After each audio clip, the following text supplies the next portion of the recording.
শীত মানেই মনটা শুধু পিঠা পিঠা করে। কি আপু ভাইয়েরা, আমার মতো আপনাদেরও কি করে?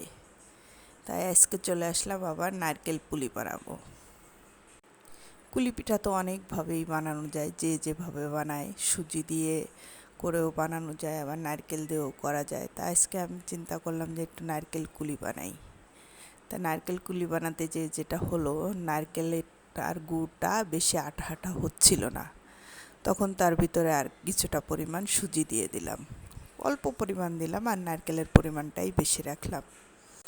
যেহেতু এটা ভাপ দেওয়া হবে, তাই এটা একটু শুকনোভাবে রান্না করতে হয়। এই তো আমার রান্নাটা হয়ে গেছে, আর অন্য পাশে এই তো পিঠা বানানোও কমপ্লিট হয়ে আসছে। এখন শুধু ভাপ দিব আর পিঠা খাবো।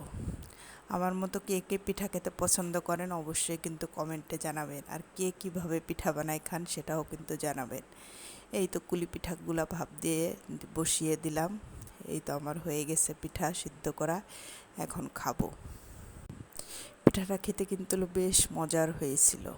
আমার প্রিয় বন্ধুরা, আমার আজকের ভিডিওটি যদি তোমাদের কাছে ভালো লাগে অবশ্যই কিন্তু লাইক কমেন্ট করে সবাই পাশে থাকবে।